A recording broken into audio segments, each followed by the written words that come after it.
الحمد لله رب العالمين.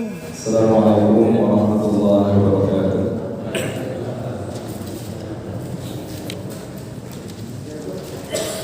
الحمد لله رب العالمين وبه نستعين على أمر الدنيا والدين والصلاة والسلام على أشرف الأنبياء والمرسلين وعلى آله وأصحابه أجمعين.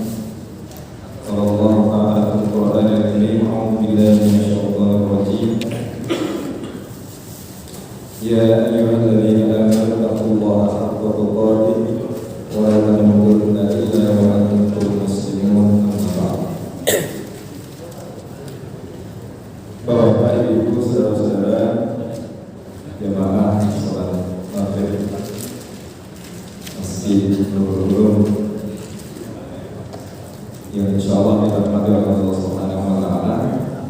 Marilah pada kesempatan malam hari ini kita panjatkan rasa syukur kita kehadirat Allah atas nikmat yang Allah berikan kepada kita, nikmat iman, Islam, kesehatan. Semoga nikmat Allah tersebut bisa kita rasakan sehingga kita bisa bersyukur, dan ketika kita bersyukur Allah Subhanahu wa taala menambah nikmat itu dalam kehidupan kita. Kemudian salawat dan salam kita sampaikan kepada Nabi kita, junjungan kita, Nabi Muhammad SAW, yang memberikan arahan, tuntunan dalam kehidupan agar kita menjadi orang yang bermanfaat baik di dunia maupun di akhirat. Hadirin yang dirahmati Allah, pada kesempatan malam hari ini tema yang kita bahas yaitu tentang 5 keutamaan menuntut ilmu. Sebagaimana yang kita lakukan khususnya di hari ini dan beberapa hari yang ada di masjid yang kita cintai ini, taklim. Ini bagian dari menuntut ilmu. Maka hadis ini memberikan motivasi kepada kita. Kita baca hadis yang terlebih dahulu. Bismillahirrahmanirrahim. An Abi Darda radhiyallahu anhu qala sami'tu Rasulullah sallallahu alaihi wasallam yaqul: Man salaka tariqan yabtaghi fihi 'ilman sahhalallahu lahu tariqan ila al-jannah wa innal malaikata la tad'u ajnihataha li talibil 'ilmi ridan bima yasna wa innal 'alima la yastaghfiru lahu man fis samawati wa man fil ardi hatta al-hitan fil ma' wa fadlul 'alimi 'ala al-'abidi ka fadlil qamari 'ala sa'iril kawakib wa innal 'ulama'a warathatul anbiya'i wa innal anbiya'a lam yuwarrithu dinaran wala dirhaman wa innama warathatul 'ilma faman akhadahu akhadha bihaqqin wafirin. Artinya,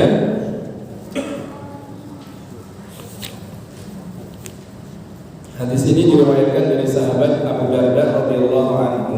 Beliau berkata, aku mendengar Rasulullah sallallahu alaihi wasallam bersabda, siapa saja yang meniti jalan untuk menuntut ilmu, maka Allah akan mempermudahnya jalan ke surga. Sungguh para malaikat terendahkan sayapnya sebagai keridhaan terhadap penuntut ilmu. Sungguh orang yang berilmu akan dimintakan maaf oleh penduduk langit dan bumi hingga ikan yang ada di laut. Keutamaan seorang alim dibanding abid ahli ibadah seperti keutamaan rembulan pada malam purnama atas seluruh bintang. Sungguh para ulama adalah pewaris para nabi. dan para nabi tidak mewariskan dinar dan dirham. Mereka hanyalah mewariskan ilmu. Barang siapa mengambilnya, maka ia telah mengambil bagian yang banyak. Hadis riwayat Abu Dawud, Tirmidzi, Ibnu Majah, Ahmad dan yang lainnya. Bapak Ibu yang dirahmati Allah, sabda Rasulullah SAW ini adalah salah satu dasar motivasi kita untuk tidak bosan menambah ilmu pengetahuan kita. Kita belajar, kita mengaji, berada di majelis ilmu, kemudian mendapatkan informasi, mencari informasi, mencari ilmu dari manapun saja datangnya. Maka sabda Rasulullah SAW ini menunjukkan tentang hal itu. Maka kalau ada orang kemudian merasa ilmunya cukup, dia berarti merasa tidak perlu mendapatkan banyak keutamaan. Dia tidak perlu lagi kemudian merasa apa yang sudah didapatkan adalah cukup baginya. Padahal banyak hal yang belum kita ketahui dan perlu kita ketahui. Hadirin yang dirahmati Allah, kita tahu bahwasanya Rasulullah SAW juga mempunyai perhatian yang luar biasa terhadap masalah ilmu ini. Kalau Bapak Ibu sekalian ingat, ketika perang Badar, jadi ketika perang Badar, kemudian ada tawanan dari orang kafir yang ditawan karena pada waktu itu kaum muslimin menang. Dan tawanan itu bisa bebas, satu kalau dia punya uang. Jadi untuk menebus biar dia bebas, kemudian bisa bebas. Dia punya uang, ditebus dia bebas. Tapi yang tidak punya uang, dia tidak bisa menebus. Tapi Rasulullah SAW tahu bahwasanya di antara para tawanan itu banyak yang kemudian mempunyai keahlian.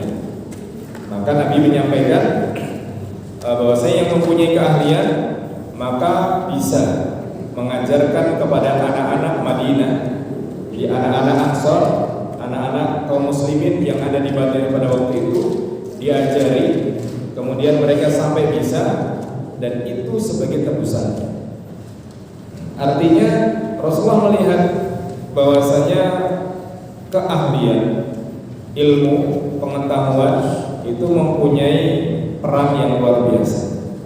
Kemudian bahkan tidak bisa digantikan dengan apapun. Dan peradaban, keadaban, orang beradab dan lain sebagainya, salah satunya juga berawal dari ilmu ini.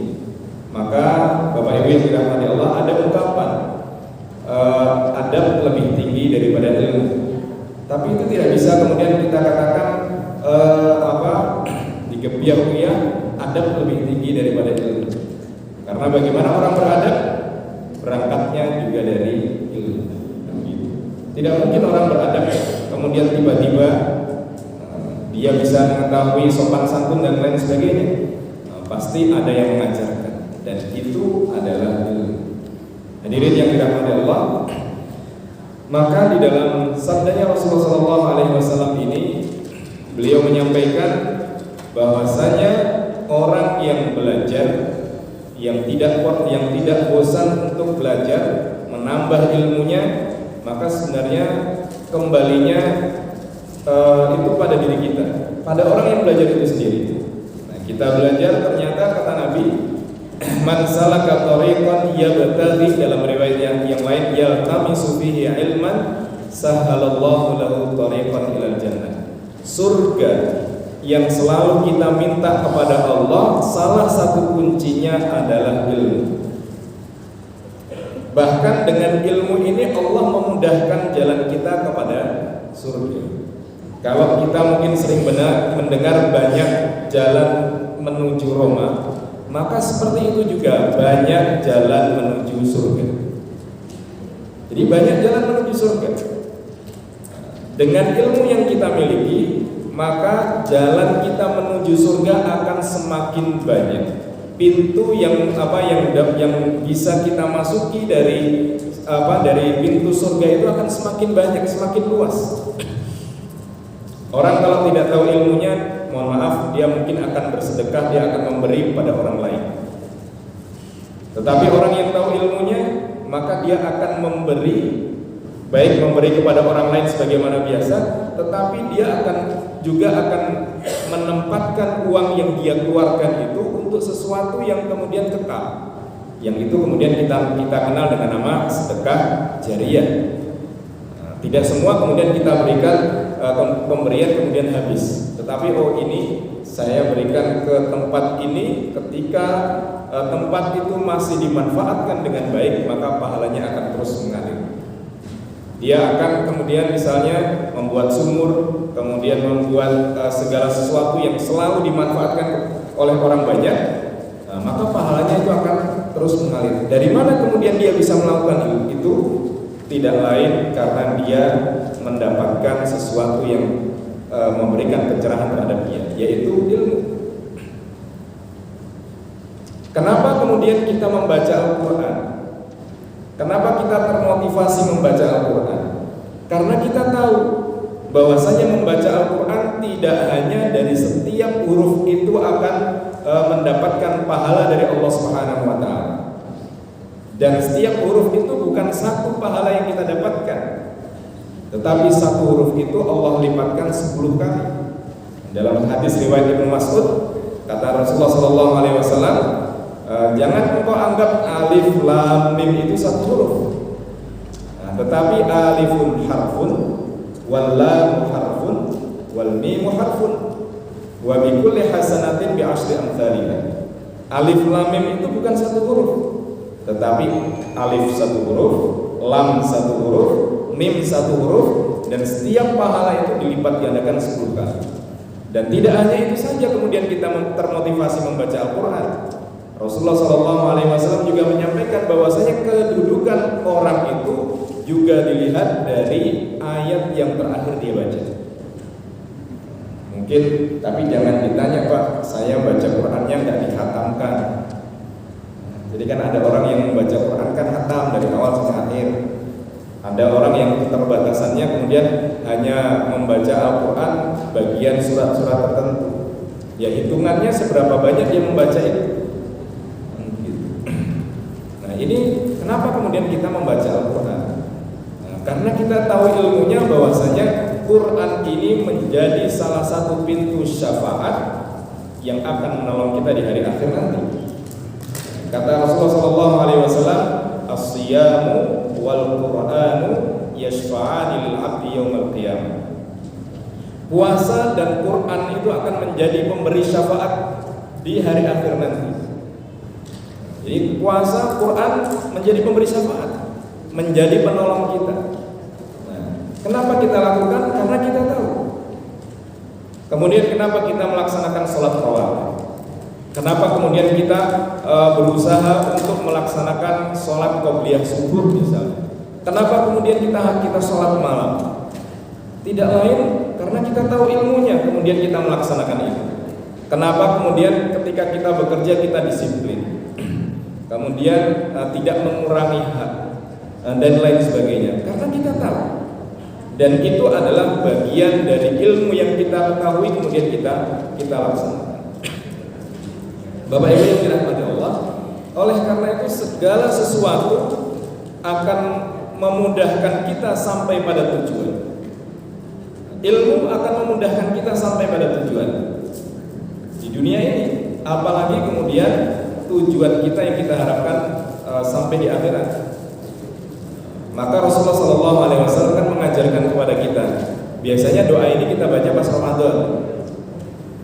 Nggak tahu kalau di luar Ramadan. Kalau di luar Ramadan yang biasa kita baca sudah pasti Rabbana Atina. Tapi yang biasa dibaca di Ramadan, Allahumma inni as'aluka ridhaka wal jannah wa na'udzubika min sakhatika wan nar. Doa itu sebenarnya tidak hanya kita baca di saat Ramadan, di saat tarawih. tapi kita baca di luar itu juga. Nah ini kenapa kemudian ilmu itu penting dalam kehidupan kita. Sholat kita tidak akan melaksanakan sholat dengan baik kecuali dengan ilmu.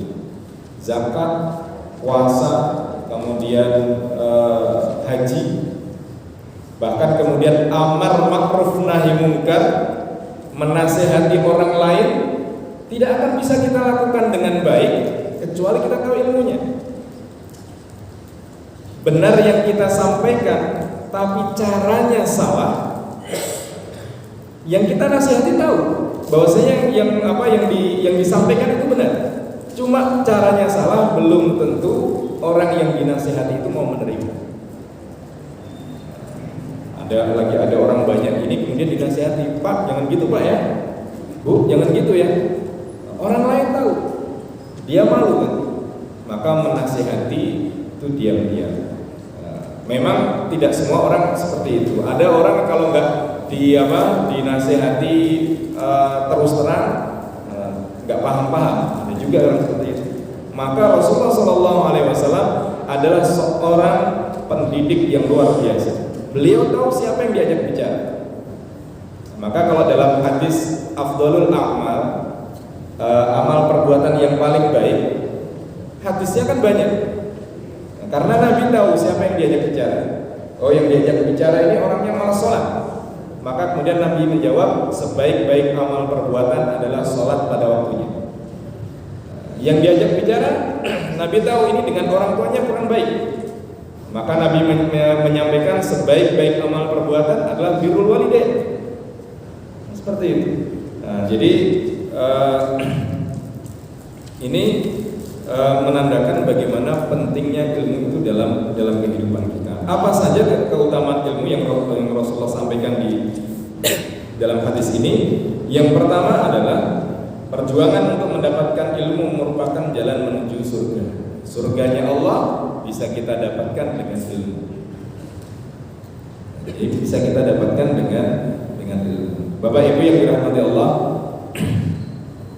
mungkin pernah kami sampaikan ketika Rasulullah menyampaikan bahwasanya masing-masing manusia nanti akan dipanggil atau masuk surga sesuai dengan amalan utamanya atau amalan unggulannya. Tetapi ada sahabat yang kemudian dipanggil dari seluruh pintu. Apa unggulan kita? Nah, ini yang kemudian perlu kita gali. Kemudian yang kedua adalah wa innal malaikata la tad'u ajnihataha li talibil ilmi ridwan bima yasna. Keutamaan yang kedua adalah malaikat memberikan penghormatan kepada orang yang berilmu. Jadi malaikat memberikan penghormatan kepada orang yang berilmu. Dan ini seperti perintah Allah ketika mereka memberikan penghormatan kepada Nabi Adam alaihissalam. Jadi begitu Allah Subhanahu wa taala menciptakan Adam, maka kemudian Allah perintahkan untuk bersujud. Jadi makhluk-makhluk yang ada di langit pada waktu itu diminta untuk bersujud kepada Adam. Semuanya bersujud illa iblis. Aba wastakbar. Mereka iblis ini abai, tidak mau sujud. Sebabnya adalah istikbar, yaitu sombong. Dan kesombongan ini dilihat dari asal penciptaannya. Ana khairum minhu khalaqtani min nar wa khalaqtahu min tin. Jadi kata iblis, saya lebih baik dari dia. Kenapa saya harus sujud kepada Adam? Engkau ya Allah menciptakan aku dari api, sedangkan dia diciptakan dari tanah. Dia menganggap api ini derajatnya lebih tinggi, lebih baik daripada tanah. Maka kalau ada orang melihat dari sisi fisik, dari sisi lahiriah itu lebih baik daripada orang lain, maka itu sudah mengikuti karakter iblis itu. Kita kan kadang-kadang dihadapkan dengan hal-hal seperti itu. Maka kalau dalam Quran, inna akramakum indallahi Ya, sebaik-baik kalian adalah orang yang paling takwa. Jadi kejiwaan seorang yang baik, kemudian bagi pengamalan agama seseorang yang baik, itu yang paling dilihat oleh Allah Subhanahu wa taala. Jadi Nabi Adam itu kan dilebihkan oleh Allah daripada makhluk yang lain karena ilmunya. Wa 'allama Adamal asma'a kullaha thumma 'aradahum ilal malaikah faqala anbi'uni bi asma'i haula. Kan seperti itu. Jadi Allah mengajarkan Adam nama-nama semuanya. Yang bisa mengulang, bisa menyampaikannya hanya Adam. Malaikat tidak bisa. Maka inilah keutamaan manusia daripada makhluk yang lain. Dengan ilmu manusia bisa lebih tinggi dari apapun, tetapi karena ilmu pula manusia kemudian lebih rendah daripada makhluk Allah yang paling rendah. Ya harusnya dengan ilmu manusia akan lebih tinggi. Dia bisa melakukan apa saja, tetapi karena ilmu manusia menjadi lebih rendah. Harusnya dengan ilmu bisa membedakan mana yang baik dan mana yang buruk, tapi ini tidak digunakan. Dengan ilmu harusnya bisa memberikan manfaat kepada orang lain, tetapi kemudian tidak dilakukan. Nah, itu kalau kita kupas lagi firman Allah Taala terkait dengan masalah ini, nah, itu kan seperti digambarkan seperti binatang kan. Ini keutamaan yang kedua, sampai-sampai malaikat pun memberikan penghormatan kepada orang yang berilmu. Yang ketiga, penduduk langit dan bumi memintakan ampun bagi penuntut ilmu. Jadi Bapak Ibu yang dirahmati Allah, penghormatan terhadap orang yang masih semangat mencari ilmu tidak hanya dari malaikat, tetapi seluruh makhluk yang ada di dunia ini memberikan penghormatan kepada mereka yang menuntut ilmu. Ya, tidak bosan menuntut ilmu Allah itu tidak ada batasnya. Maka kemudian utlubul ilma minal mahdi ilallah.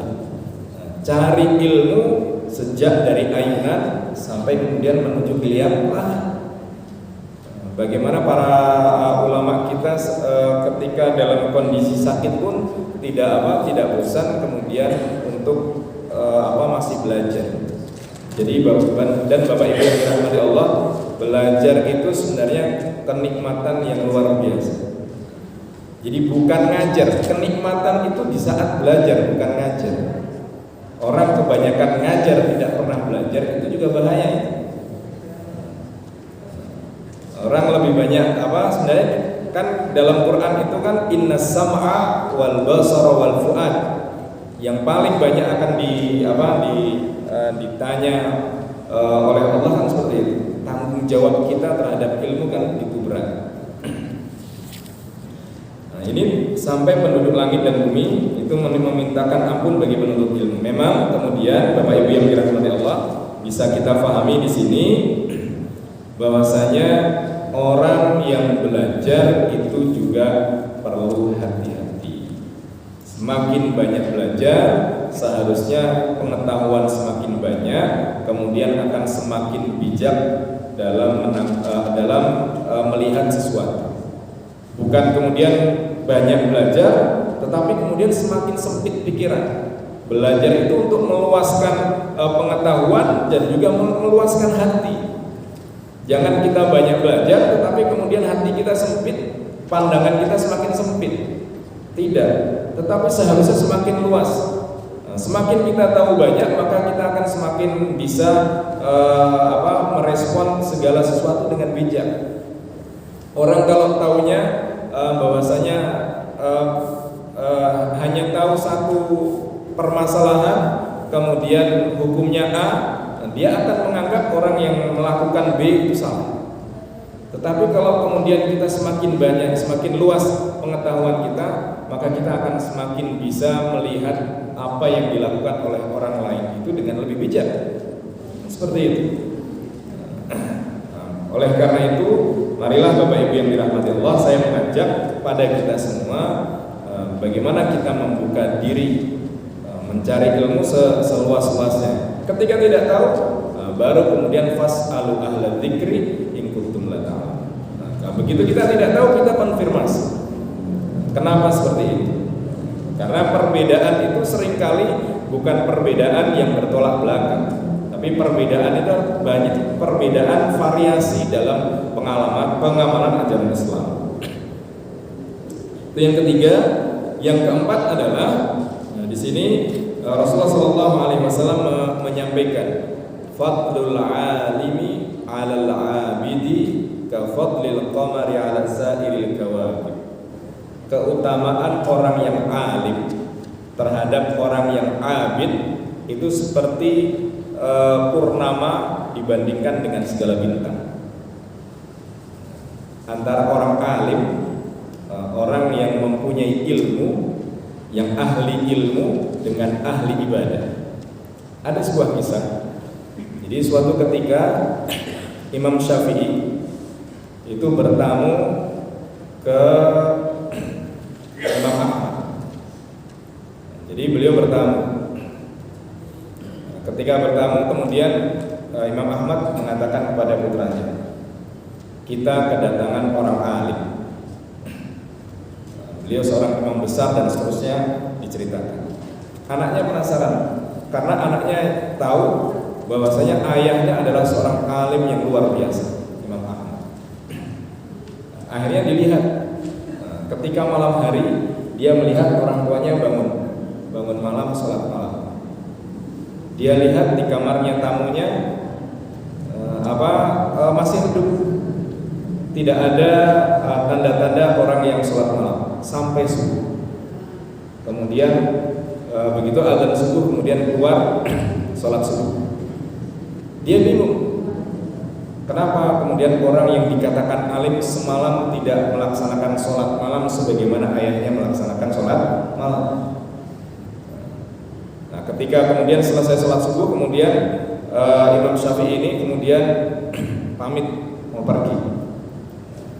Ketika mau pergi itu beliau mengatakan, saya berterima kasih kepada Anda sudah memberikan tempat yang tenang untuk saya. Semalam saya berhasil memecahkan sekian banyak permasalahan fikih. Jadi yang dikira tidur ternyata semalam beliau berpikir. Ada banyak permasalahan fikih yang kemudian beliau selesaikan. Yang satunya beribadah dalam bentuk sholat malam, yang satunya kemudian berpikir memecahkan suatu masalah, kemudian konklusi dari permasalahan itu kemudian menjadi sebuah produk hukum. Maka kemudian setelah itu baru kemudian Imam Ahmad mengatakan kepada putranya, itulah Imam Syafi'i. Tapi jangan besok-besok atau ntar malam panjenengan tidak sholat malam, sudah tidak sholat tahajud, kemudian ya juga nggak mikir. Maka kalau kita sementara belum bisa mikir, ya sholat tahajud gitu. Nah ini perbandingan. Kenapa? Orang yang ahli ibadah itu cenderung pemuasan atau untuk kepuasan pribadi. Tapi orang yang alim, apa yang dia lakukan adalah untuk kemanfaatan orang banyak. Bukan mengecilkan orang yang ahli ibadah, tetapi bagaimana orang yang ahli ibadah dan orang yang ahli ilmu ini itu memberikan manfaat terhadap orang lain. Mungkin pernah saya sampaikan ketika Imam Abdullah bin Mubarak itu kemudian menulis surat kepada Imam Al-Haramain di Mekah. Beliau menulis surat sampai mengatakan, ketahuilah sebenarnya engkau itu beribadah di dua tanah haram itu seperti main-main. Kamu hanya berada di tempat yang tenang, yang tidak terjadi peperangan, setiap hari sholat ke masjid. Kuda-kudamu bersih, kemudian badanmu atau pakaianmu selalu wangi, tidak pernah kena debu.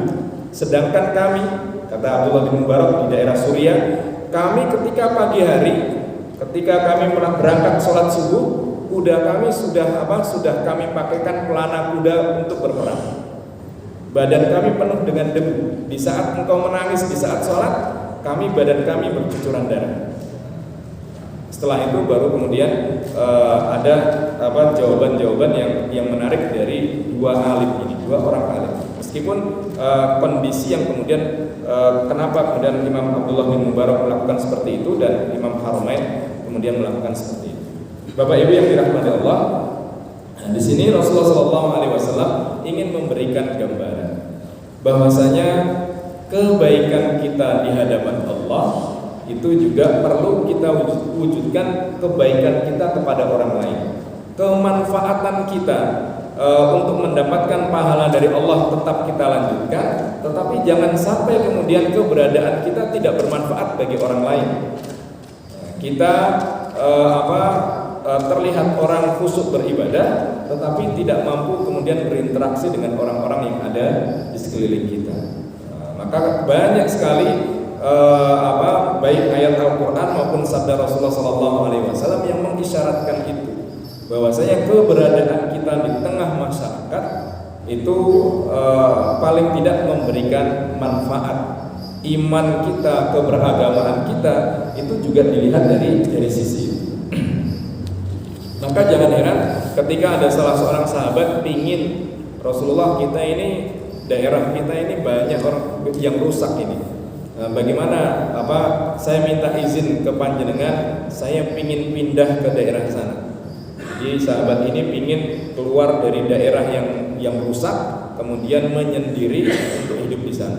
Maka Rasulullah menyampaikan, orang yang baik di tengah lingkungan yang buruk itu lebih baik. Ketika mampu mempertahankan kebaikannya, itu lebih baik daripada orang yang baik berada di lingkungan yang baik-baik. Seperti itu. Kemudian Bapak Ibu yang dirahmati Allah, yang terakhir, ini yang sering diangkat, bahwasanya al-ulama, bahwasanya orang yang berilmu. Kita harus mampu mendefinisikan al-ulama. Bahasa Indonesia al-ulama cenderung diartikan adalah orang yang memiliki kemampuan dalam ilmu agama. Padahal ini umum, al-ulama adalah orang yang berilmu. Baik ulama dalam konteks orang yang pintar ilmu agama maupun cendekiawan. Orang yang mempunyai ilmu apapun. Itu merupakan warasatul anbiya, pewaris para nabi. Pewaris para nabi dari sisi apa? Dari sisi kemanfaatan untuk orang lain. Karena Nabi tidak mewariskan harta, tetapi Nabi mewariskan ilmu. Bagaimana ilmu ini akan tersampaikan kepada orang lain? Tidak lain melalui para orang yang berilmu. Jadi apakah Nabi hanya mengajarkan ilmu agama saja? Tidak.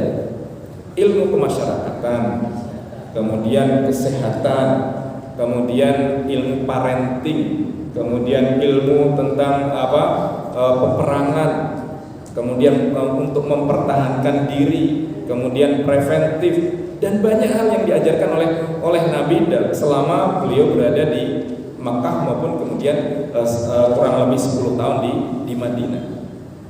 Memang ada hal-hal yang bukan wilayah Nabi. Ketika Nabi datang di Madinah, Mekah itu kan tidak ada pertanian. Di Madinah ada pertanian. Nabi melihat para sahabat orang Madinah pada waktu itu mengawinkan pohon kurma. Jadi serbuknya dikawinkan. Kan pohon kurma itu kan kalau tidak dikawinkan tidak bisa tumbuh, maka tidak ada pohon kurma satu biji bisa ada buahnya, nggak bisa. Nah, dia harus diserbukkan. Nah itu Nabi mengatakan, kenapa harus kalian buat seperti ini? Dikira itu sabda Nabi itu merupakan wahyu. Akhirnya sahabat pada waktu itu tidak melakukan tidak dikawinkan pohon kurma, sehingga tidak ada yang panen. Akhirnya mereka protes, Rasulullah kenapa seperti ini? Maka Rasulullah baru mengatakan, antum a'lamu bi umuri dunya. Kalian lebih mengerti permasalahan dunia kalian. Jadi masalah-masalah yang sangat teknis, nah itu wilayah kita. Nggak ada kalau kemudian dicari dalam agama bagaimana mengatur lalu lintas, kan nggak ada. Tetapi tentang keteraturan hidup ada dalam masalah agama. Dalam Quran maupun hadis tidak akan kita temukan bagaimana kemudian menghukum orang korupsi misalnya. Tetapi menjalankan amanah, kemudian tidak berkhianat, itu ada di dalam teks Quran maupun sabda Rasulullah, kan seperti itu. Maka kemudian manusia yang kemudian membuat aturan, undang-undang dan lain sebagainya. Bapak Ibu yang dirahmati Allah, yang terakhir Rasulullah kemudian menyampaikan faman akhadahu akhadha bihadzin wafirin. Siapa yang mengambil ilmu, siapa masih punya semangat untuk selalu belajar, maka dia akan mendapatkan keuntungan yang banyak. Dari sisi apa? Orang yang menuntut ilmu itu yang selalu belajar itu adalah orang yang mempunyai semangat untuk belajar, menjaga amanah yang sudah dia dapatkan, kemudian mengamalkan dan kemudian mengajarkan. Tidak cukup kita dapat kemudian berhenti untuk diri kita, tetapi berusaha kita sampaikan kepada orang lain. Sebagaimana sabda Rasulullah, khairukum man ta'allamal Qur'an wa 'allamahu. Sebaik-baik kalian adalah orang yang belajar Al-Qur'an dan mengajarkan. Jadi Bapak Ibu sekalian, tidak cukup belajar. Kalau panjenengan sudah dari belum bisa baca Quran, sekarang bisa baca Quran, ajak orang lain untuk belajar membaca. Jadi seperti itu. Jadi ilmu itu akan terus bertambah seperti itu. Wallahu a'lam. Ini yang dapat kami sampaikan. Semoga kita termasuk dari orang-orang yang Allah berikan kesempatan, kemudian semangat untuk selalu belajar, untuk memperbaiki diri, meningkatkan kapasitas kita, derajat kita, terutama di sisi Allah Subhanahu wa taala. Monggo mungkin kalau masih ada waktu dipersilakan.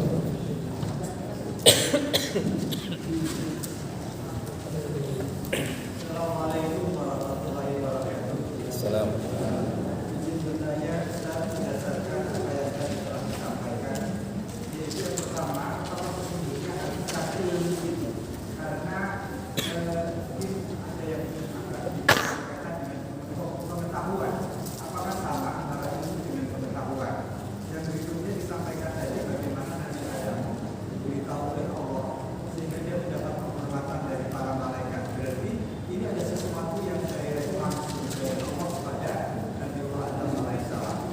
Jadi juga dalam kisah yang tadi disampaikan bagaimana Imam Syafi'i kemudian bisa pesan masalah fikih ketika mendapatkan ketenangan.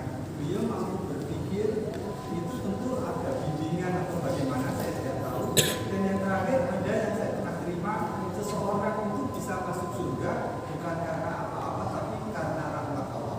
Bagaimana ini kemudian penjelasannya? Terima kasih. Assalamualaikum warahmatullahi wabarakatuh. Ya, jadi membedakan antara ilmu dan pengetahuan. Kalau pengetahuan itu segala sesuatu yang kita terima, informasi, bagian dari pengetahuan. Ilmu itu sesuatu yang mempunyai urutan atau teori kemudian prakteknya. Itu ilmu. Jadi antara ilmu dan pengetahuan. Tetapi paling tidak dalam surat Al-Alaq itu Allah sampaikan allamal insana ma lam ya'lam. Di sini saya tidak membedakan terlebih dahulu antara ilmu dan pengetahuan. Tapi di situ Allah sampaikan Allah itu allamal insana ma lam ya'lam. Allah mengajarkan manusia dari yang tidak tahu kemudian tahu. Tahu itu pertama informasi, kemudian informasi naik derajatnya menjadi sebuah ilmu. Ilmu itu mempunyai baik isi-isi maupun ya dari teori, kemudian sesuatu pembuktian, kemudian ada baik percobaan dan lain sebagainya. Itu bagian dari ilmu pengetahuan, dari ilmu. Maka kemudian lahirlah banyak teori tentang ilmu. Pengetahuan, kita mengetahui hukum apa, yaitu pengetahuan kita. Sholat wajib, itu pengetahuan. Bagaimana sholat wajib? Nah, itu kemudian ada ilmu baik kemudian ada ilmu fikih, itu kan ada bagian-bagiannya yang diciptakan oleh manusia. Ini yang pertama. Kemudian terkait dengan Nabi Adam. Nabi Adam diajarkan oleh Allah wa 'allama Adam al-asma'a kullaha. Jadi kalau wahyu pada waktu itu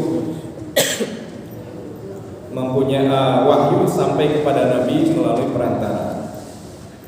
Nabi Adam itu mendapatkan langsung dari Allah. Nah, diajarkan oleh Allah, dan kemudian di sini Bapak Ibu yang dirahmati Allah, saya tidak melihat dari sisi kaifiyat bagaimana kemudian Allah mengajarkan itu. Tetapi Quran menjelaskan Allah mengajarkan kepada Nabi Adam. Intinya ada di sana. Baru memang kemudian dari masalah-masalah teologis ini, bagaimana kemudian Allah mengajarkan secara langsung, bertemu langsung, atau seperti apa? Itu wilayah filsafat lah kalau saya bilang seperti itu. Kemudian ketenangan yang didapatkan oleh Imam Syafi'i. Jadi Bapak Ibu yang dirahmati Allah, kita belajar itu membutuhkan milieu. Kita belajar membutuhkan konsentrasi, kita belajar membutuhkan suasana yang mendukung. Itu sudah pasti. Maka kebesaran Islam, tingginya atau pengetahuan dalam Islam ini kemudian mencapai puncaknya ketika keamanan, ketenangan yang ada pada waktu itu tercapai. Tapi begitu kemudian dunia Islam ada perang, itu kemudian masalah ilmu pengetahuan turun. Tapi ketika Islam pada waktu itu mencapai pada puncaknya, dia menguasai dunia dengan baik sejak khilafah Umayyah maupun Abbasiyah yang puncaknya itu, ketika tenang secara sosial, politik, kemudian keamanan, maka ilmu pengetahuan itu akan naik. Tapi begitu kemudian masalah keamanan, politik itu kemudian rusak, maka kemudian ilmu pengetahuan turun. Ini yang terjadi di dunia Islam pada waktu itu. Maka menarik, kalau dalam surat Quraisy itu kan Allah sampaikan masalah kesejahteraan dan kemudian masalah stabilitas politik. Masyarakat sejahtera, stabilitas politik baik, maka sebenarnya masalah ilmu pengetahuan akan naik. Penghargaan terhadap penelitian dan lain sebagainya itu akan terlihat. Tapi kalau tidak, ya sudah, tidak akan ada penghargaan terhadap ilmu pengetahuan. Saya rasa seperti itu, Pak. Mohon maaf kalau ada hal yang mungkin belum terjawab sudah masuk waktu Isya. Semoga yang kami sampaikan bisa dipahami, bisa kita laksanakan dalam kehidupan kita, dan kita termasuk orang-orang yang diberikan semangat untuk selalu belajar dan juga mengamalkan di dalam kehidupan ini, dan memudahkan jalan kita menghadap Allah dan mendapatkan surganya Allah Subhanahu wa taala. Kurang lebihnya mohon maaf. Assalamualaikum warahmatullahi wabarakatuh.